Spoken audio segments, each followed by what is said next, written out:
Today's program is Vermont Raptors.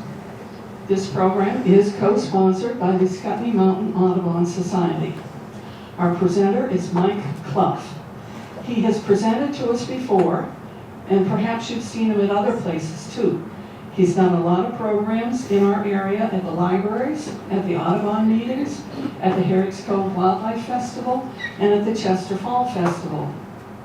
He has the ability to engage with the birds that he brings and the audience, all while presenting his stream of information about birds. That's quite a skill to handle all of that.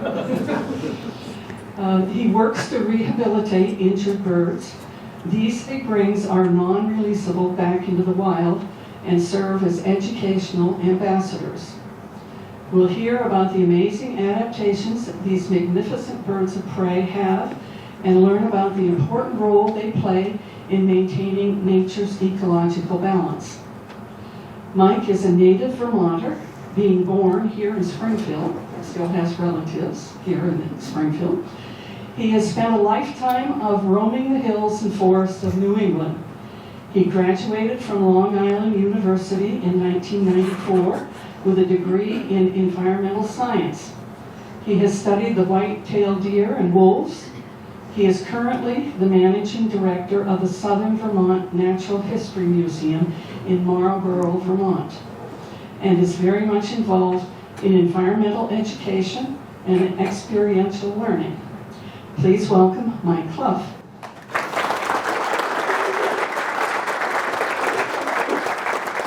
Thank you very much. Thank you. Can you all hear okay? All right, cool. When I start trying to project to the back of the room and the speakers start to feedback, just someone go like this or wave at me or something. Thank you very much for that introduction.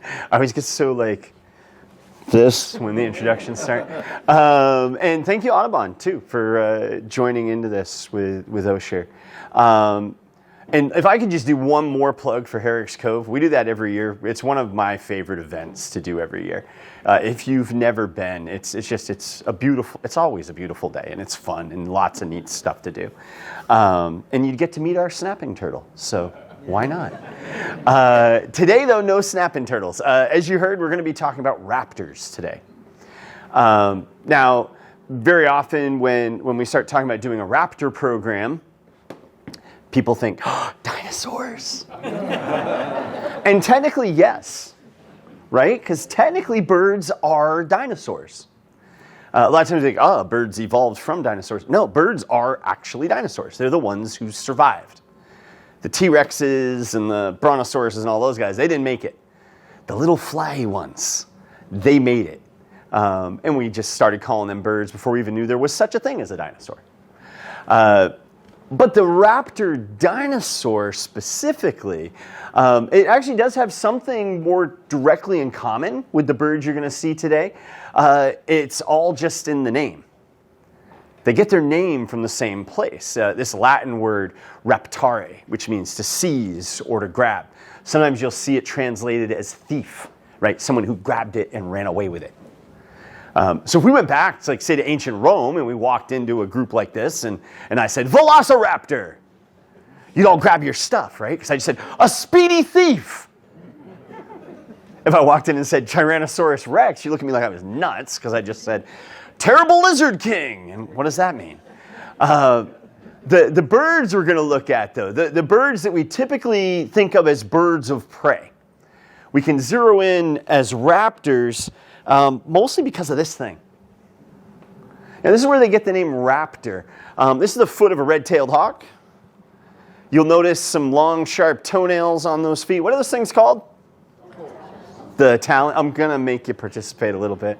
The talons of these birds are what they're going to literally grab their food with. And as I'm sure you can imagine, this will ruin that mouse's entire day.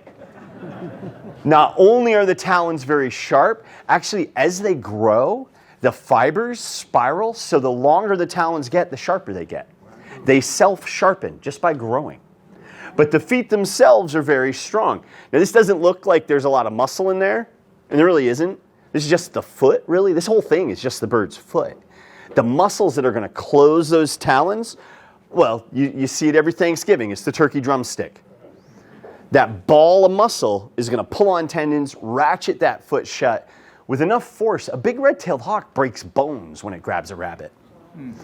A bald eagle with a foot the size of my hand can break bones the size of the bones in your arm. Phenomenal strength in their feet. And that's why they're the grabbers, the raptors.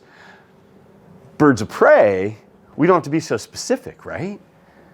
I mean, a crow is a bird of prey, right? It's a hunter. A heron with that big spear beak, boom, bird of prey, hunting those fish and frogs. Robin, deadly bird of prey. If you're a night crawler, come on. It's a deadly bird of prey. You ask any worm, they'll tell you, robins are the worst. But that raptor, that's what we're going to zero in on. And usually when we say bird of prey, that's what we think of, right?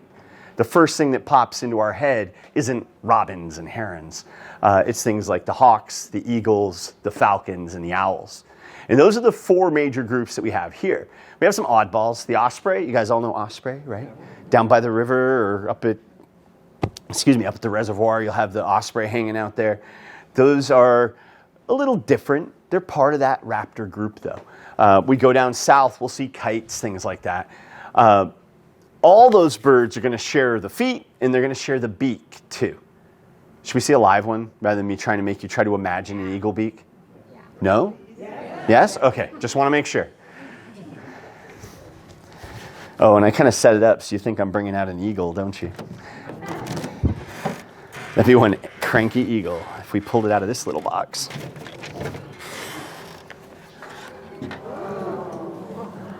All right. So as you heard during the introduction, I'm from the Southern Vermont Natural History Museum. And the other thing you heard there was all of the live animals we have at the museum, whether it's the birds or our snakes or turtles. There we go. Best part? Yeah, saw? Okay. Our opossums, whatever. All the animals we have there, we have for a reason. In the case of this red-tailed hawk, and really with most of those animals, she has a physical problem. When she was flying around down near Vernon, Vermont, she flew across the road one day, and you can see something went a little wrong with her. She was hit by a car, and it broke that left wing. All of the live animals we have at the museum are like that. There's some reason they're with us, some reason this bird is not out in the wild. She can't fly, right? She's kind of stuck. Red-tailed hawks are super survivors. This is possibly the most commonly seen hawk in North America. They're everywhere. They love your hay field. They don't mind hanging out at the soccer field. You'll see them downtown. Very adaptable, very ready to move into people-dominated habitats. But all that adaptability isn't going to help her if she can't fly. So that's why she's with us. Now, it's funny. Look at it, adult audience. Oh, there we go. This one, my hair's short, by the way. Working with hawks keeps the hair short. These are really a great example, too, when we want to talk about those secondary features. The hook-shaped beak on a red-tailed hawk is pretty obvious. That's the same beak an owl has, same beak an eagle has. It's not a weapon, though. Most of those non-raptor birds of prey, their beaks are their weapons. For a hawk, an owl, falcon, eagle, their beaks are more silverware. So when she catches a rabbit with those big feet, she can't, swallow it like a snake would. She has to cut that up. So she's got her silverware, her fork and her knife. So she can cut that food up into nice bite-sized pieces.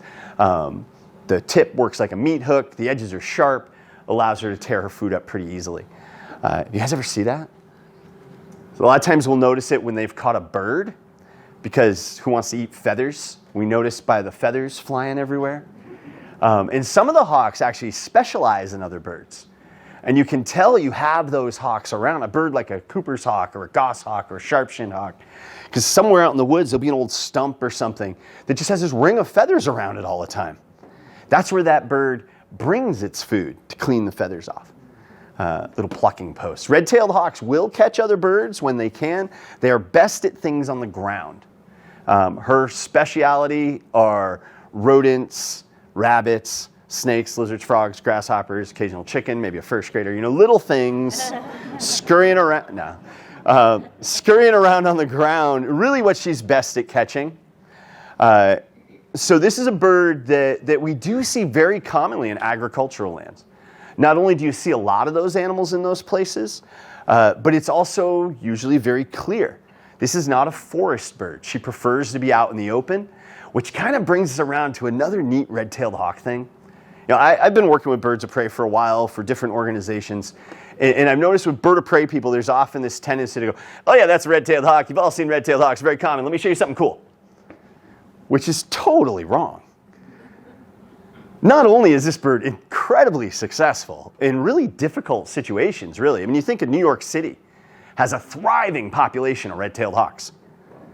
So does farmland here in Vermont. I mean, look at the diversity of things they have to focus on. Also, red-tailed hawks are possibly the best at something hawks are famous for. What's her best sense? Sight, right? No one ever told you have ears like a hawk, have they? No, it's eyes like a hawk, right? And her vision is better than the vision of other hawks. Potentially the best daytime eyeballs in the world. 8 to 10 times sharper than yours or mine, which makes her twice as good as a bald eagle. Now, does that mean anything to anybody? You're like 8 to 10 times mine. Well, part of it is, you know, I tend to immediately think a telescope, right? So if I tell you a red-tailed hawk can spot a grasshopper at 100 yards, my brain zooms in on that little thing. That's not how it works. She can see 8 to 10 times our detail. She has more megapixels than we do, if you guys pointing phones at her. Yeah. So when I look out at you, I see all your faces. She sees all the hairs and all your eyebrows. Not just yours or yours or yours, everybody. How do you know that? They take apart their eyes. That's really the main thing. They're looking at the density of the cells in their eyes to try to get that idea. Experimentally, red-tailed hawks have been observed going from a perch, doing this, which is the red-tailed hawk. I see something really interesting kind of posture, flying a straight shot half a mile to hit a mouse. Spotting a mouse at half a mile. Now, they do have a little bit of magnification right in the center of their field of view, just through the shape of their, again, the shape of their eyes. The scientists can figure that out. But most of it is an increase in resolution. Wild, huh?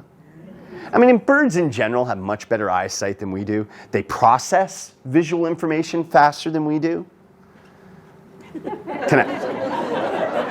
For real. Yeah, she didn't know that. She's like, you guys can't see as fast as I do? Weird. And she also, in a lot of birds, hawks included, have 3 focus points in their field of view. So she sees straight ahead, just like we do, but at the same time, she focuses out to either side. If any of you have chickens at home, I know I never used to be able to say this, but post-COVID, I can very easily go, any of you have chickens? And like half the people are like, oh yeah, we've got chickens. You ever notice like a chicken will be walking along and then it pops its head sideways? It's using its side focus. It's looking at that, you know, caterpillar on the ground or that hawk up in the air.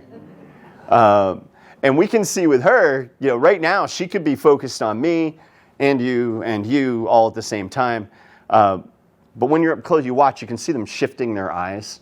And like just now when you are all laughing, she had pivoted her eyes at me. So she was clearly straight on focus, wondering how I can get away with telling all these lies. Birds also generally see more colors than we do.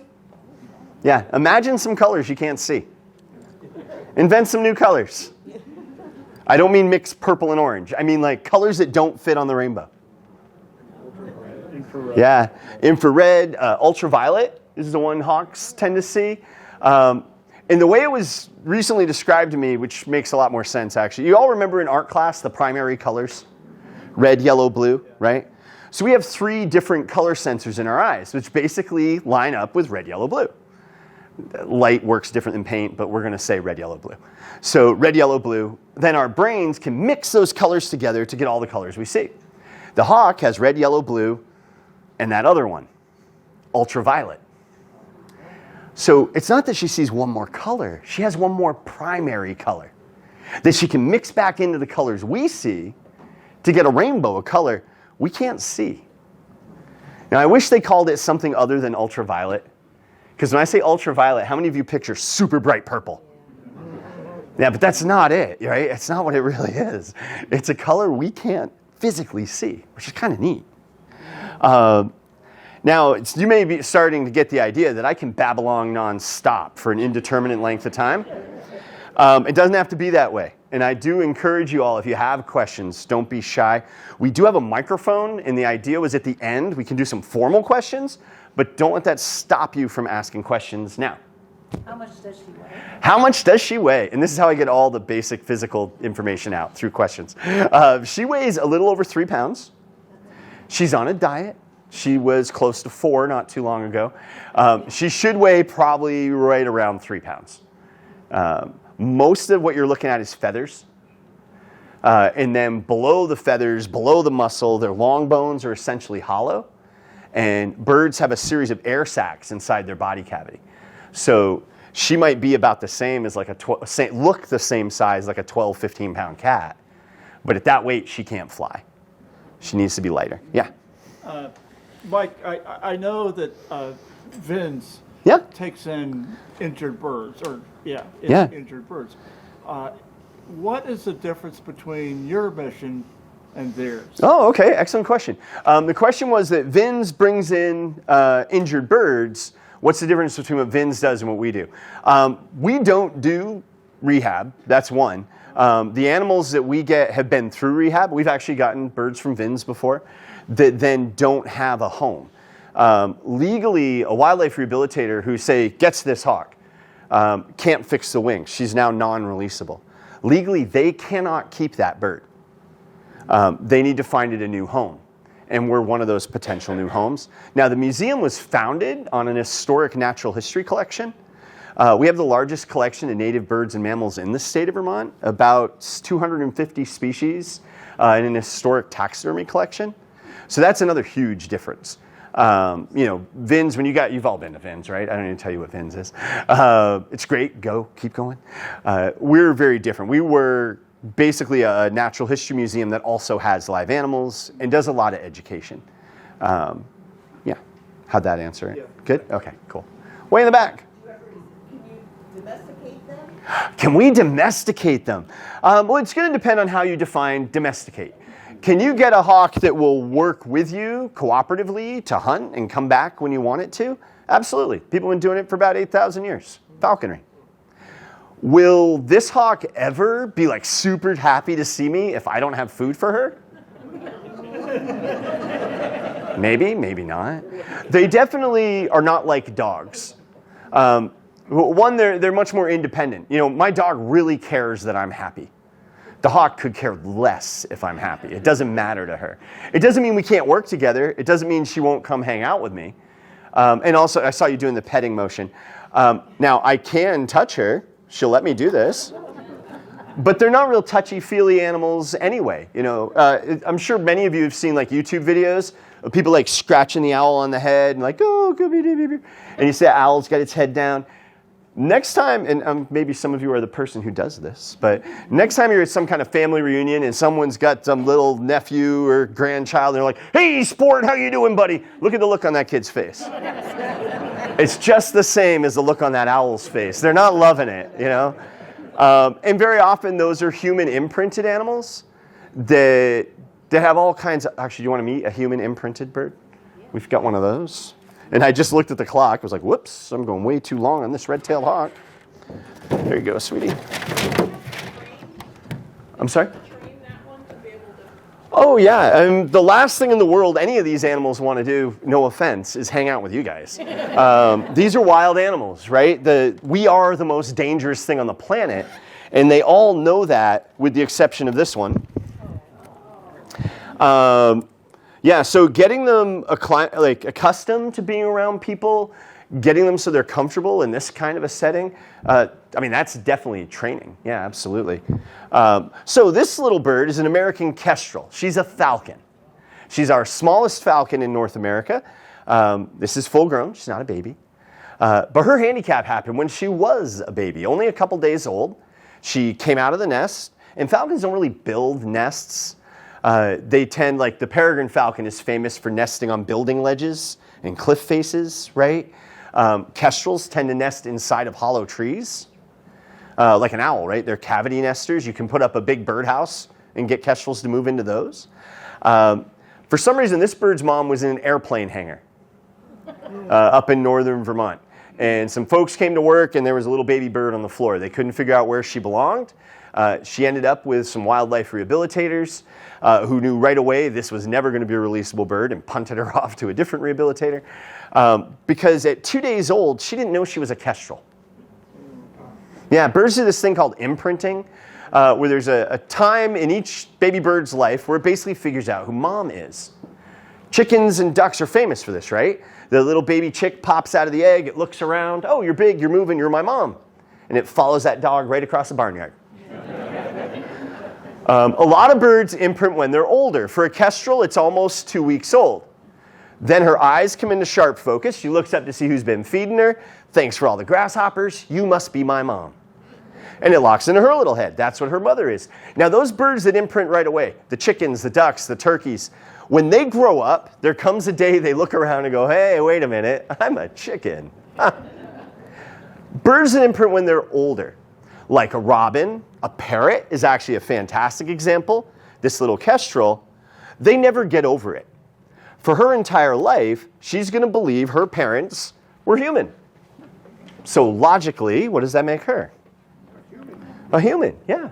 When she looks at all of you, she either sees big, slow kestrels, or she thinks she's a little person who can fly.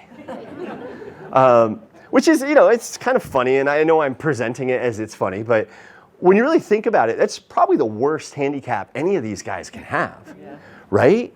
She can physically do everything a kestrel can do. She just doesn't know how to be a kestrel. This spring, her body is going to tell her, time to find a boyfriend, right? Hormones are going to kick in, instincts are going to activate, and she's going to start checking an audience out. Going, so who was driving the Porsche there? Who is that? Which, again, is kind of funny, but it's also really sad. And a lot of those videos you see with people cuddling the birds, those are human imprinted birds. Those are birds that were born in captivity, and people purposefully did that to them so that they would interact more closely with people. The upside for us is that I can bring this bird right here, and she's as happy as can be, right? She's happier here than she is in her enclosure at the museum. We actually built her an enclosure in the middle of everything at the museum. So whenever there were visitors there were people all around her. None of our other birds would go for that. That would be not their favorite place to be. She loves it. This is just where she wants to be. Now, I mentioned she can do anything a kestrel can do, and this little tiny bird is packed with a lot of really cool abilities. Again, falcon, so she's fast. She's probably our slowest falcon in Vermont. She tops out somewhere around 55 miles an hour. Oh no, for a falcon, it's faster than a red tail, but that's pretty slow for a falcon. We have the fastest animal on earth here in Vermont, the peregrine falcon. That in a dive, they recently broke their own speed record. The new record in a dive is over 200 miles an hour, 242 miles an hour. Can you imagine? They're nesting here. You could go outside and see one fly over your head today. Incredible birds. And just like this kestrel, long pointed wings, fairly long tail. You also see those vertical stripes across her eyes. That's another field mark for you to know that hawk you're looking at is actually a falcon. At least here, they're the only birds we have with those stripes like that. They think it has to do with where they like to live. They also like to live out in the open. Again, mentioned a couple forest hawks. We have a lot of open country hawks. The kestrel, also like the red tails out there. You ever notice outfielders and football players put that black under their eyes? Why do we do that? Yeah, to cut the glare, right? To help with the sun. We stole that right off the falcon's little face, right? That's why she's got it. It'll help her eyes, because the daytime birds of prey, the hawks, the falcons, the eagles, almost all of them are very dependent on their vision. She doesn't have much for a sense of smell, as far as we know. Her hearing's good, but she's not going to hunt with it. It's her eyes that she's using to find her food. What makes her be sort of flapping and adjusting? Why is she flapping and adjusting? Because I keep moving around and moving my hand is what she's doing, yeah. She'd like to fly, probably. Does she have a name? Does she have a name? Yeah, actually, all the animals at the museum have names. None of them seem to know it. She came to us. The rehabilitator who had her named her Beauty, so she kept that name. The kestrel was Homer, or the red tail was Homer. Yes. Have you ever tried putting her in a cage or a enclosure with another? You know, with this bird, we have not tried putting her with another kestrel. We had an imprinted female kestrel in the past who lived with a non-imprinted male kestrel. And oh, good, we'll put this on TV. This will be a good story. And for 4 years, they lived together. And every year, we really were like, he's talking her into it, right? He's convincing her he's a kestrel. She's a kestrel. Because the first year, she just kind of randomly laid eggs all like on perches, like wherever. The second year, she laid them in clutches and ignored them. The third year, she laid them in clutches. He sat on them. And a couple times, we caught her sitting on them. So the fourth year, we're like, okay, here we go. None of those eggs were fertile, by the way. We're like, this is the year. This is it. Because, you know, too, imprinting, it's not black and white. So the fourth year, springtime's coming, hormones are going, we're all getting excited, and she killed him and ate him. With no warning whatsoever, right? You know, sometimes when things like that happen, and you know, like similar unexpected things, I'm assuming you don't know anyone who ate anybody, but, you know, usually you'll go, oh yeah, I should have seen that coming. Nobody with these kestrels. Like, one day we're like, yeah, this is the year. We got to talk to the state about what we do with fertile eggs. And the next day, boom, gone. How did she kill him? How did she kill him? She's a killer. I mean, look at her. No, well, falcons tend to be very bitey. And we could tell that she had actively, it hadn't been like a little squabble over food. Because the first thing a falcon does when it catches its prey is bites it on the back of the head and basically eats the back of their skull. They're largely bird eaters. So this is an adaptation to help you keep your food, right? If you start like plucking feathers, it might fly away on you. Whereas if you break that neck, and they even have a little extra notch, sorry there kid, a little extra notch in their beak that is adapted for breaking the necks of birds. And that's what had happened to him. His neck was broken, the back of his skull was eaten. So he thought she was a friend and was vulnerable to her? Why did he... Oh, that's another thing. Male birds of prey are smaller than the females. Actually, the name for a male falcon is tiercel. It comes from the word tertiary, because they're typically a third smaller than the female. She's actually a pretty small female kestrel. That other bird was easily a head taller than she is, whereas that male was a little bit smaller than she is. Oh yeah, in the bird of prey world, the girls, just like with people, they're totally in charge. And there's a lot of, you know, kind of conversation about, well, wait, why are the girls so much bigger than the boys? And there's a lot of different arguments, or I guess factors that people throw into it. One, birds of prey don't really like to share, right? They're not social. They'll pair up. Basically, they mate for life. So that means you got to share with somebody, right? By being different sizes, they're not going to be in direct head-to-head competition for prey as often. You know, the female kestrel is going after voles and sparrows. The male's going after grasshoppers and voles, right? So they're going to, one, have more food resources in their territory, and they're not going to be competing directly over them. So there's a good reason to have them different sizes. The females of most of your raptors do the bulk of the nest defense. So there's one reason to have her be bigger, right? You want her to be able to protect the nest better. Also, if the male's job is zipping around getting food, better for him to be smaller so he doesn't eat as much. For the number of grasshoppers he catches, he doesn't need to eat as many. He can bring more back to the nest.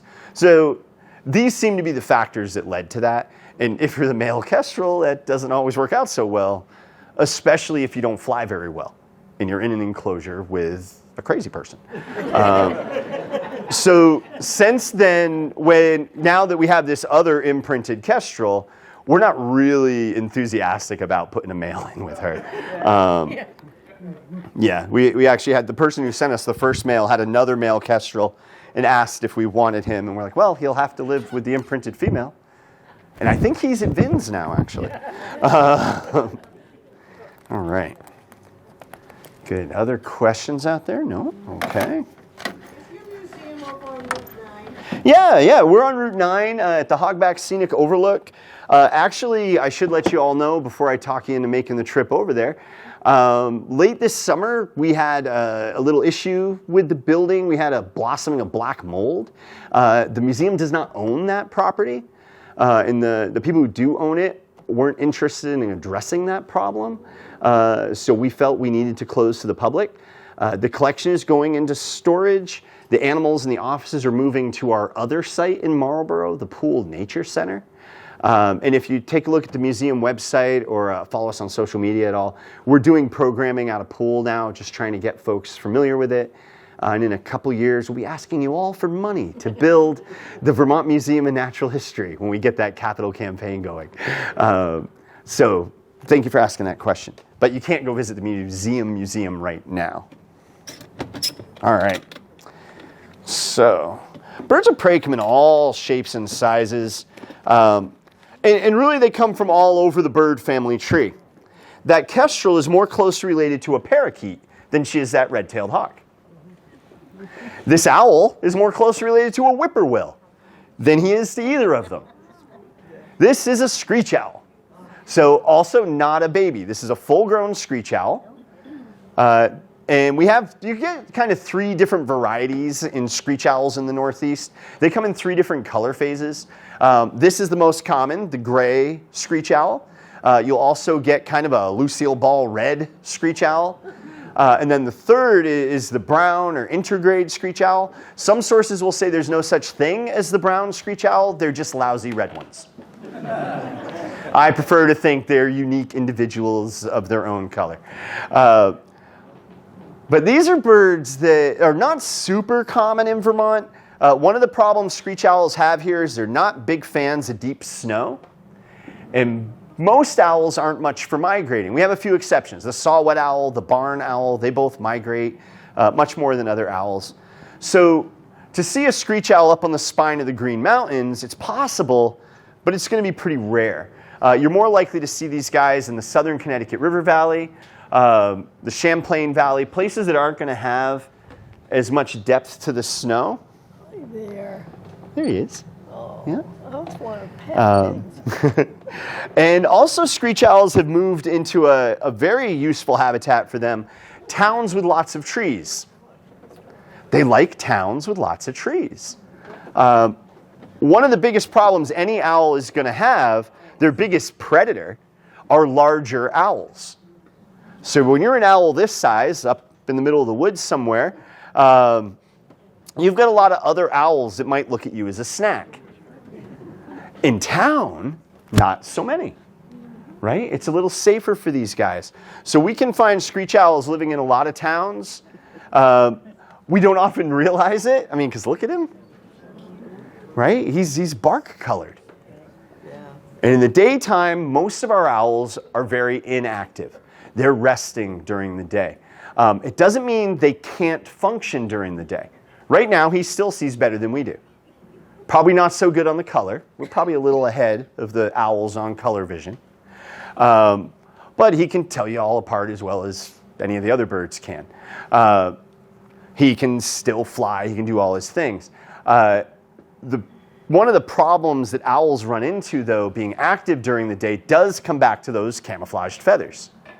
Do any of you know there's something really special about how owls fly? Does anybody know? Silently. Yeah, silently. When the program's over, I have some wings up here. Come up and feel the difference between the owl wings and the hawk and the falcon wings. Owl feathers are very, very soft.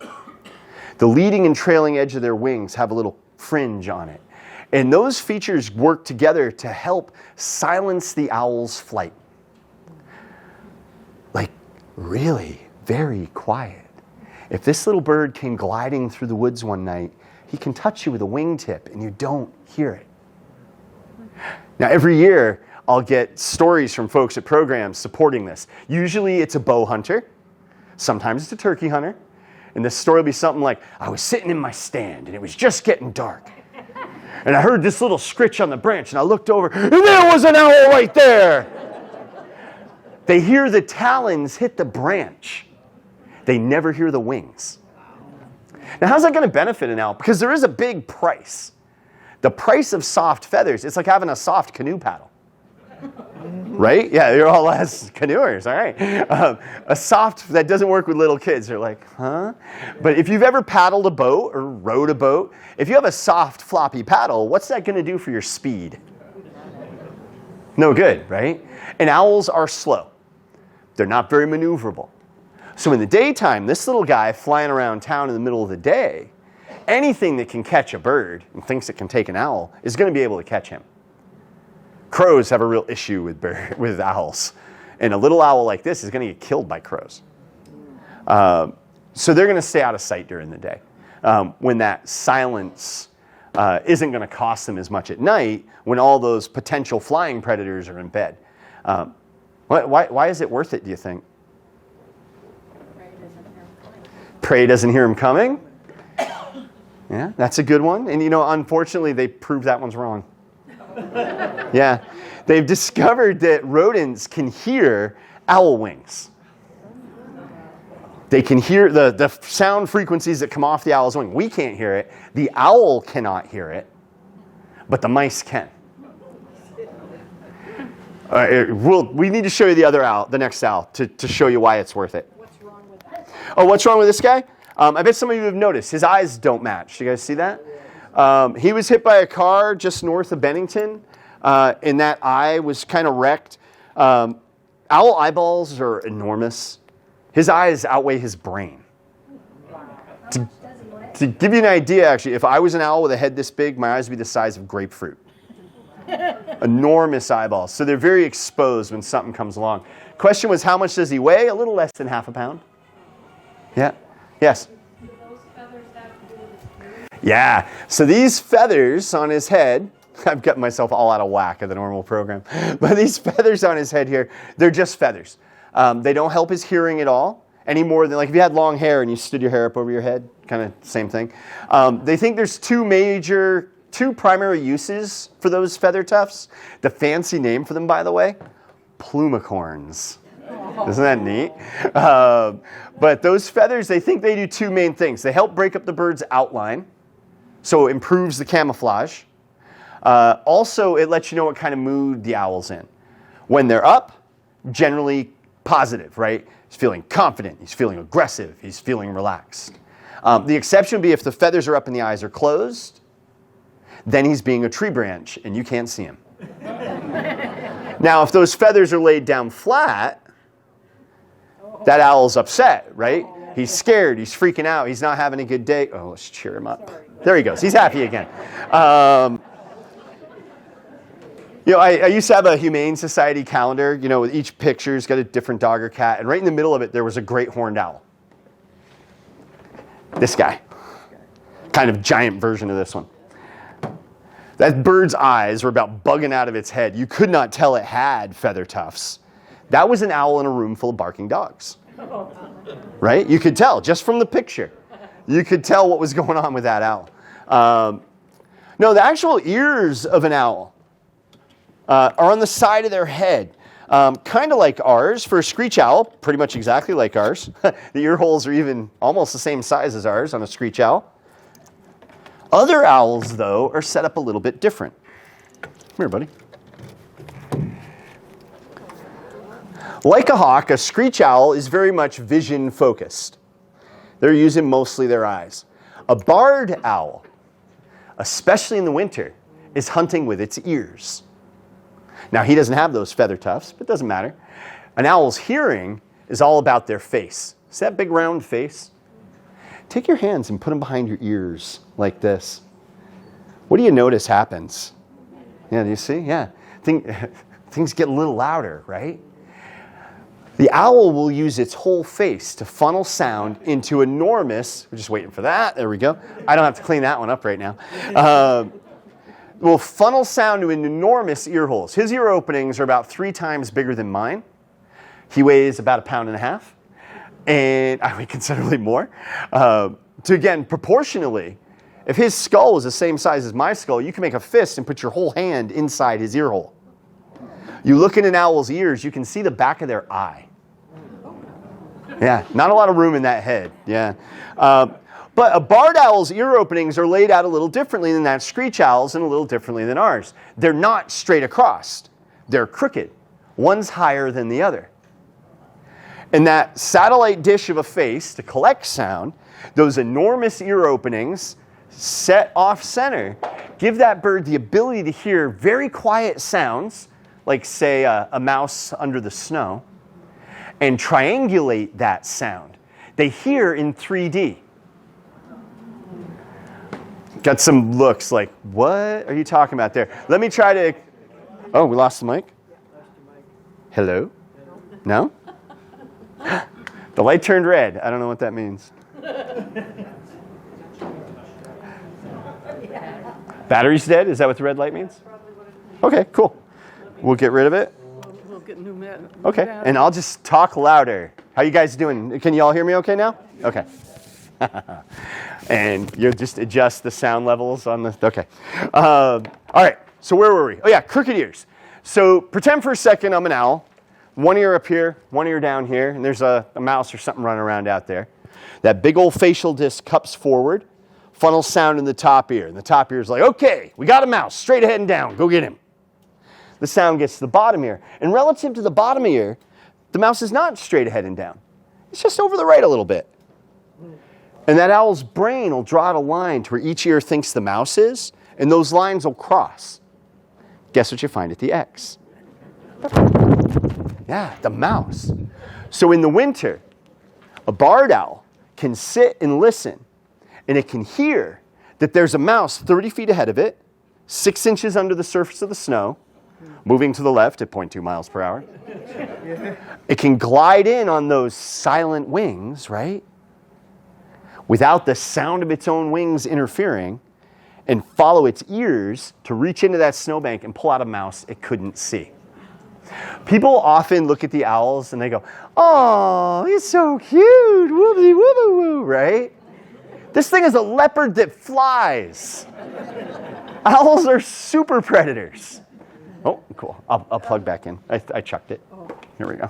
Oh, okay, thank you.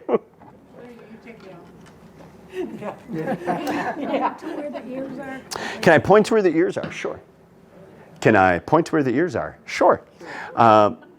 Hold on, I gotta look at his face for a second and see which is the higher end. Okay, so on the right side, it's kind of just above and then along the side of its eye. They're not circles, they're kind of like crescent moon shape almost.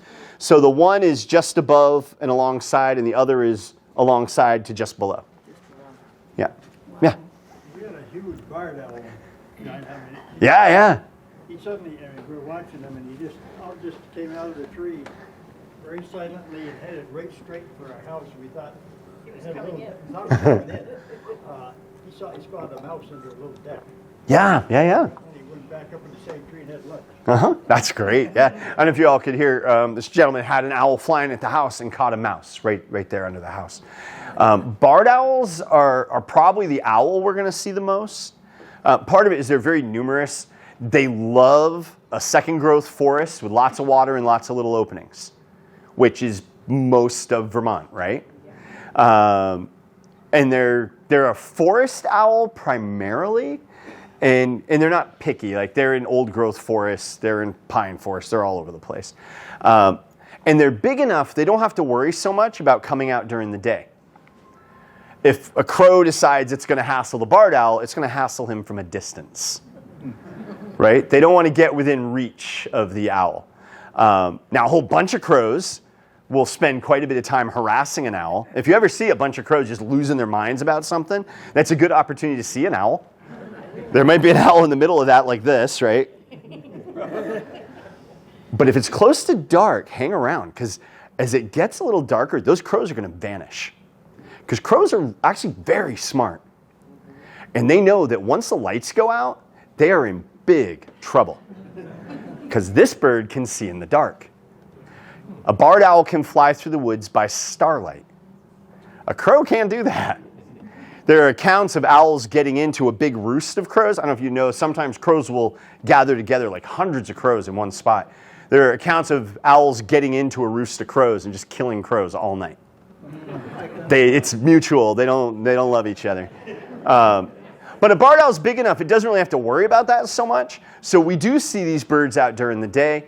When we look at kind of what our winters are like now. We tend to have a lot more ice, and that's a big problem for owls.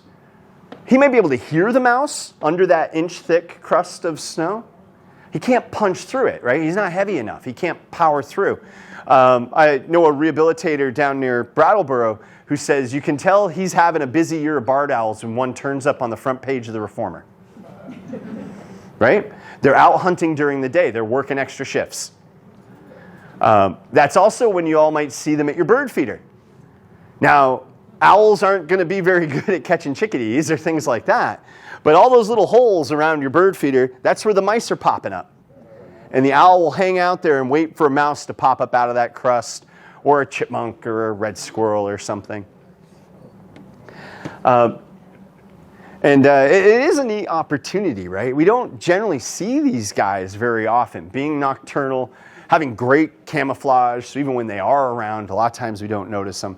When you do have that owl in the backyard, I mean, we remember it, right? We remember those experiences, which is, I think that's just great, because a lot of times I feel like we forget, especially if we really like those nature shows. We forget that we have really cool stuff right here, right? We know all about the wildlife of Africa and Antarctica, and you could probably all tell me 3 different kinds of penguins, but we really have some awesome stuff here. And the TV shows don't show us that very often. Right now, there are frogs waking up that were frozen solid. Hold on. Frozen solid all winter long. Their hearts weren't beating. Their lungs weren't up. They were, I mean, if you looked at them, you'd think they were dead. Little frogsicles. Yeah, we're going to have them, once we get some more evenings, 40 degrees and raining, they're going to be running back and forth across the road. Incredible. There's not a rainforest in the world that has a frog you could throw in the freezer and it would survive. Nowhere. We've got the biggest deer on the planet lives here. The moose, right? Yeah, just some incredible wildlife right in our own backyards and out in the woods around the state. Yes? I know with these particular ones, you probably hear them more than see them. Yeah, absolutely. I've heard them, and I've been trying to find that. Yeah. Can you talk a little bit about their call? Yeah, you bet. Thank you. Will you do the call for us? I just like singling people out for that. So yeah, we more often are going to hear owls than see them. That's definitely true. And this time of year, we're in owl breeding season. There are gray horned owls that are already on eggs. Barred owls that might, actually, what is this, middle of March? Barred owls probably on eggs already. So this is kind of a time of year they're making a lot of noise. I mentioned before that birds of prey, or raptors, mate for life, but they take winters off. And when they come back together, they have to go through their courtship all over again. And a big part of that is the calls. Most of the time when we hear owls calling, it's one of 2 things. It's a territorial call, basically telling the neighbors, don't come over here. This is my lawn, stay off it, right? Or it's communicating with the mate, which is basically saying the exact opposite thing. Do come over here, right? Ladies, I've got a great place to raise a family. What do you think? Male and female owls both call, and every kind of owl has its own call. And most of them have a whole bunch of calls. The one we're going to hear the most often with the barred owl sounds like, luckily it hoots, which is nice because then we know it's an owl. Sounds like, who cooks for you? Who cooks for you all? Or to hoot it, it's sort of like, whoo, whoo, whoo, whoo, whoo, whoo, whoo, whoo.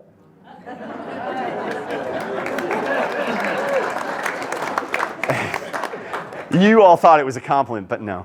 It was pure criticism right there. And sometimes you'll hear a sound, it's just like yowling. It sounds like monkeys fighting cats out in the woods. That's the barred owl too. We will hear that call when we bring the barred owl back from program and he sees his roommate after being gone for a few hours. They do that. Wah, wah, wah, wah, wah, wah, crazy noises. If you're out listening and you hear an owl do the who cooks for you, and then you hear who cooks for you over there, and then it gets a little closer, and a little closer, a little closer, eventually you're probably going to hear that yowling noise. Now, if they stay far apart, that's because they're saying, don't come over here, right? It's territorial. They're yelling at each other. At the end of the summer, we'll also see a big spike in calls because the youngsters will be out, and they're doing like, Mom, Dad, I'm hungry. And they're like, you're big enough to hunt on your own. Can I do my laundry? You know, whatever it is young owls yell about. The screech owl does not hoot. They have a couple calls. They also have a bunch of calls, but a couple we're likely to hear. One sounds a lot like a horse whinnying. So if you hear a horse whinnying in a tree behind the house, go check it out. Because either way, it's going to be cool, right? Horse in a tree or screech owl. And I can kind of imitate the other one. Oh, someone restocked my water. Thank you.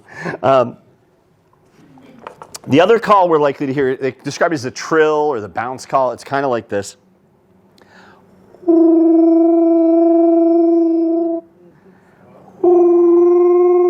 Kind of like that.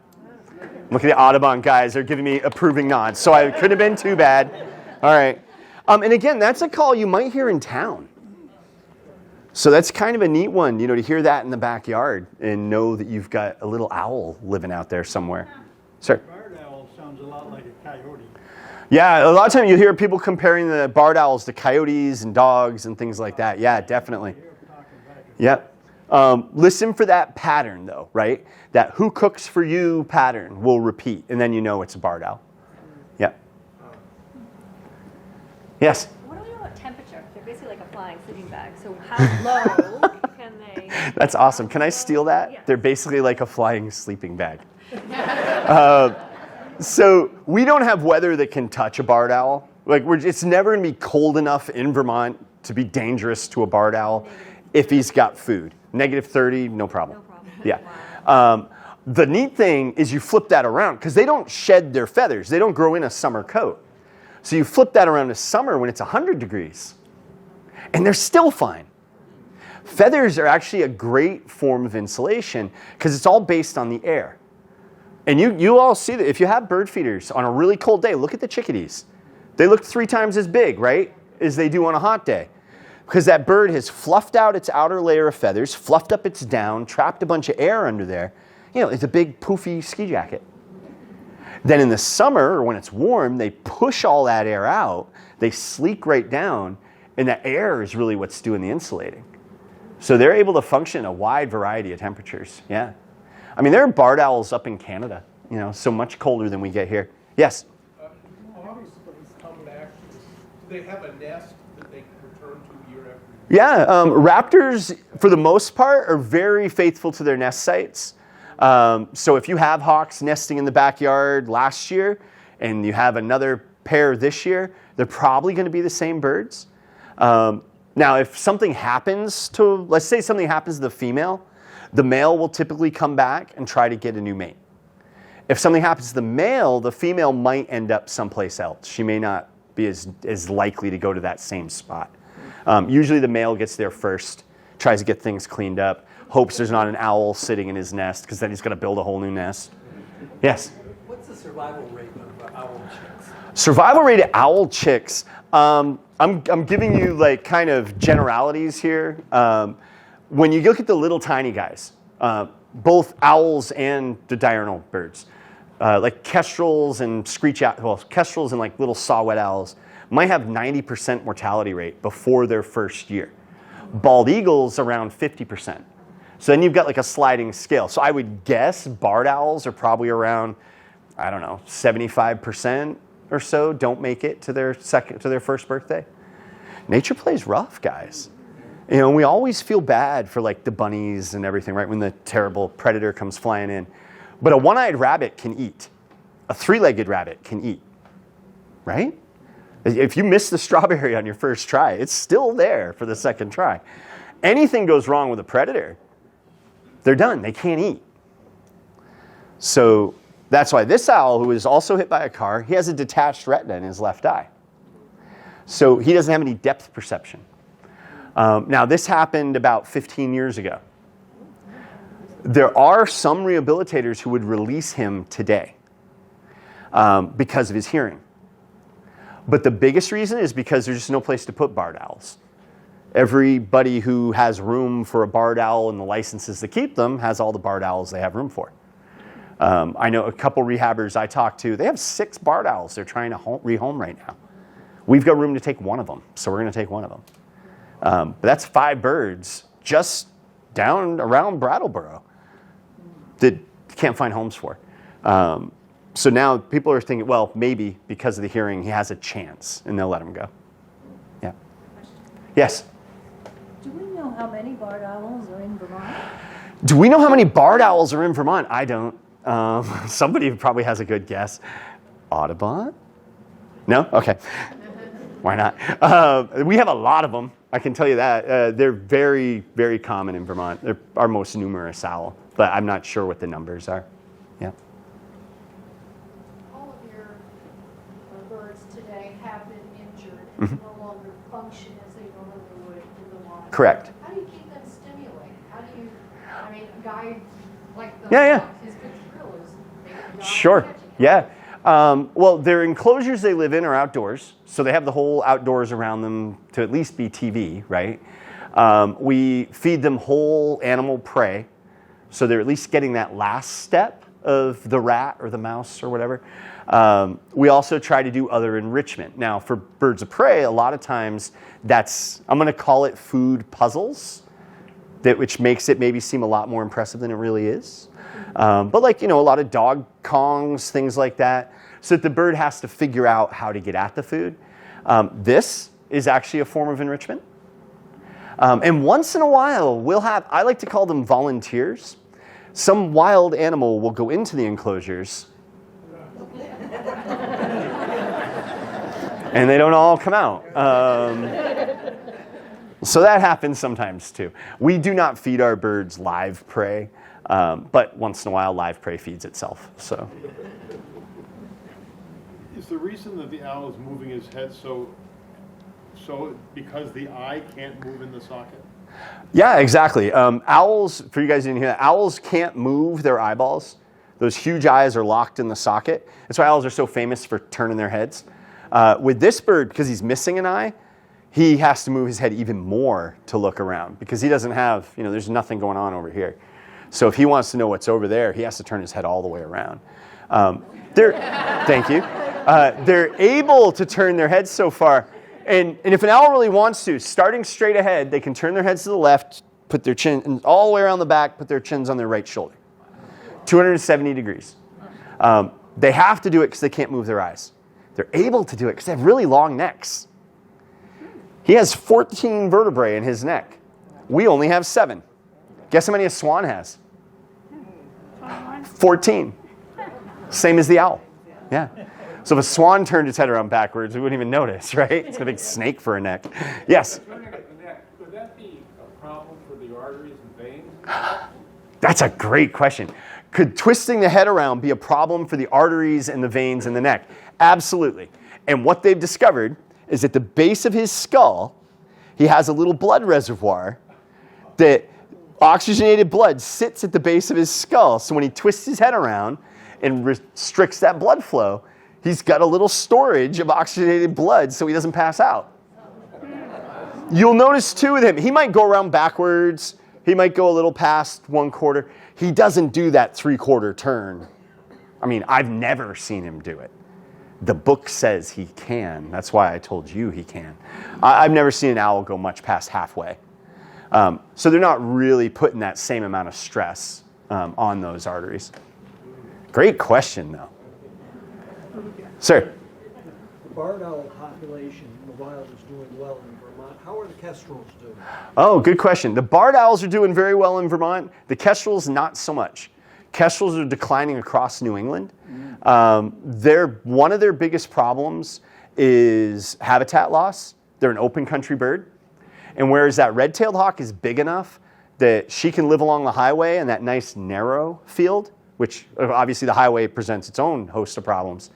The kestrel is so small, some of those forest hawks, especially Cooper's hawks, can dash out and eat the kestrels. And there have been some studies that show Cooper's hawks seem to really select for kestrels. So they go to the nest and they're like, oh, here's some blue jay feathers, here's some kestrel feathers, here's some dove feathers. The kestrels end up being disproportionately high. Now, in a great big field, the Cooper's hawk can't catch her. She's a falcon. Forget it. But those forest hawks have short wings, they're like motorcycles. High acceleration, high maneuverability. If she can get close enough to that kestrel, she's going to catch it. Also, anything that affects insect populations affects kestrels. So insect populations, I don't know if you guys are declining all over the world, so that impacts kestrels. Anybody that's using pesticides, they're poisoning the kestrels. DDT, pretty famous for wiping out bald eagles and pelicans and peregrine falcons, hammered a lot of other birds, kestrels among them. But the main part of its habitat, she wants open fields. She wants to be able to see and cruise around. Yes? When you say open fields and you're talking bigger fields are better for the kestrel. Right. What kind of acreage are you talking about? I'm not sure what kind of acreage. We'd have to look that one up. Sorry. Yeah. 4 acres enough? Oh, you can. I would just kind of in my head, and don't put. And then the guy said this. But as I'm just trying to visualize the size of a field where I would think a kestrel could evade, I mean, we're probably talking at least 5 or 6 acres, I would think. I guess some people out there nodding their heads, so it must sound reasonable to them, so that's good. I think at least 5 or 6 acres of field, I would think. Yeah?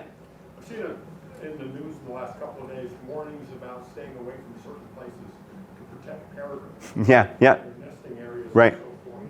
How are they doing as far as being protected? Sure. Peregrine falcons are off the endangered species list now. They've had a steady improvement since the 80s. They've been steadily improving their population. I guess I didn't look at what the nesting numbers in Vermont were last year. So if there was a recent drop, I didn't see it. I know we had a new nest down right where I am in Wilmington. There was a new nest last year, or Eyrie, that had peregrines in it. They didn't seem like they got any young out, but they were actively protecting the next site when I went to look at it. And the reasons they want you to stay away from the nest is there are critical times before they're laying the eggs that if there's people walking down the trail that's right next to the site, it becomes unappealing, right? You don't want to try to raise kids around people. We're terrible. We're a terrible example for young falcons to follow. Yes? We have quite a bit of forage behind us. We had cut trails for snowshoeing. And we went for a walk, and all of a sudden, we had a barred owl dive bomb us. Sure. Yeah. Wow. Having a barred owl dive bomb you while you're out for a walk. That is the best way to get attacked by a bird of prey, by the way. Get close to its nest. I would bet they had youngsters right there somewhere. There's not too long ago, there was an internet famous barred owl from out in Washington State that had set up along a jogging trail in the winter when nobody was using it. And then people started jogging and it was stealing hats. That was the kind of got it internet famous, the owl that was stealing hats. But yeah, some of them can, you could get hurt by a peregrine falcon diving. Great horned owls could really hurt you. A bald eagle obviously could hurt you, although they tend to not be real aggressive nest protectors. But yeah, so stay away from the nest anyway. It's a good general rule. I was down in Massachusetts once, and there was someone put a nest for osprey on top of a pole, and I wanted to take pictures because they were feeding their babies. They were bringing the fish to the nest. And after a while, one of them got really annoyed with me taking pictures, and I got dive bombed. Thought I'd turn that off. I'm the one who left his cell phone on. Yeah. You got dive bombed by the osprey? Yeah. Didn't come that close to getting me, but it was clear she was trying to make me. Oh, sure. Yeah, they. A lot of times they don't really want to make contact. They want to scare you enough you go away. It's when you're persistent and you don't go away that you have a better chance of somebody making contact. I knew a falconer that had recorded himself climbing up into a northern goshawk nest, who is probably the most aggressive nest defender there is. Now, this was something he had the permits and license to do, to go and take one of the chicks out of this nest. So in the video, you see him climbing the tree, and you can hear the mother goshawk yelling at him. And then from off camera, she comes whipping in, and comes back, and you hear whack, and then whack, and then he starts swearing, and then the camera it goes black, and then it comes back, and he's climbing again, and now he's got his motorcycle helmet on. But he never made it to the nest. She kept him out of that nest and destroyed his jacket. So, I mean, goshawks are kind of like way up here on the scale of nest defenders. But I mean, you know, wouldn't you'd want our mom to do the same thing, right? So yeah. And otherwise, birds of prey don't want to have anything to do with us. On the rare occasions we do have them acting strangely, a lot of times it's like that kestrel. It's a human imprinted bird that's been released out into the world and just doesn't know what it's doing. You know, it thinks it should be defending its territory from us or trying to impress us. So folks, we have gone past our hour time limit, and I don't want to kick anybody out, but I also don't want to make anybody feel like they have to stay. So I hope you enjoyed meeting the birds today.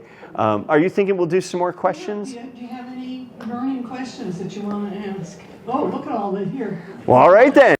You are trapped. No leaving. No. You go ahead. Leave if you want. Oh, go ahead. I'm sure many of us have seen the birds. The birds swooping through the sky, just gliding across the sky from one side to the other. What sort of height are they above the ground when they're doing this? Well, I'm talking primarily hawks. Do other birds also do a similar way, flying through the sky, just barely moving their wings at different heights? Sure. So what it sounds like you're talking about is soaring behavior, right? They're not flapping their wings at all. Turkey vultures, a bird we're going to see doing this a lot. Hawks, like the red-tailed hawk, is also another classic bird you're going to see doing that behavior. But really, lots of birds can. What they're doing, usually when we see that, is they're taking advantage of wind currents, like thermals, exactly. For thermals are basically, you know, like you step out on a parking lot in the middle of the summer, it's much hotter than the lawn was, right? So that hot air forms like a bubble. Think a hot air balloon without the balloon. And that bubble floats up into the air, and one of these birds will get inside of it and just circles, and you know, picture with the hot air balloon, just circling inside the hot air balloon, lifting up into the sky. Any bird that's got the wing loading to do it can do it. So far as their height, I mean, the record highest altitude flight was a vulture that got hit by a jet at 33,000 feet.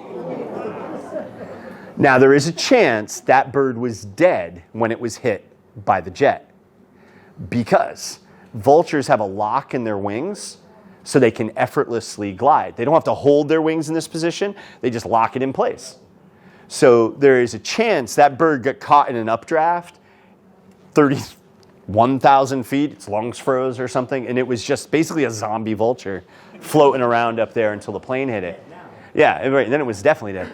But yeah, I mean, 10,000 feet, easy for most of our birds, really, is potential, you know. Or 10 feet, they can do that too. There's a similar effect at the bottom of it, and you'll see this with, this is one way a lot of hawks get hit by cars.